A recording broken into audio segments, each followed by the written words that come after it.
যুদ্ধবিরতির প্রস্তাব পায়নি, প্রয়োজনও নেই। ইরান ও ইসরায়েল একটি যুদ্ধবিরতিতে সম্মত হয়েছে বলে দাবি করেছেন যুক্তরাষ্ট্রের প্রেসিডেন্ট ডোনাল্ড ট্রাম্প। তবে ইরান জানিয়েছে তারা এখনও যুদ্ধবিরতির কোনো প্রস্তাব পায়নি এবং তাদের কাছে এমন কোনো প্রস্তাবের প্রয়োজন নেই।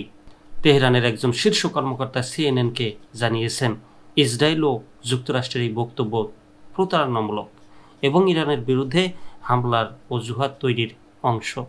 তিনি বলেন, ইরান প্রতিশোধমূলক হামলা আরও তীব্র করার প্রস্তুতি নিচ্ছে। আমরা কারোর কথায় কান দিচ্ছি না। এদিকে মার্কিন প্রেসিডেন্ট ডোনাল্ড ট্রাম্প জানিয়েছেন ইরান ও ইসরায়েল আগামী 6 ঘন্টার মধ্যে 12 ঘন্টার জন্য একটি সম্পূর্ণ যুদ্ধবিরতি মেনে নিতে চলতে সম্মত হয়েছে। এই সময় দুই পক্ষ শান্তিপূর্ণ আচরণ করবে। তিনি বলেন, এই যুদ্ধবিরতি সংঘাতের অবসান ঘটাতে পারে। তিনি ইসরায়েল, ইরান, মধ্যপ্রাচ্য এবং বিশ্বের জন্য শান্তি কামনা করেন। সিএনএনের প্রতিবেদনে বলা হয়, ট্রাম্প প্রশাসনের মধ্যপ্রাচ্য বিষয়ক দূত স্টিভ উইটকফ ইরানের সঙ্গে যোগাযোগ অব্যাহত রেখেছেন।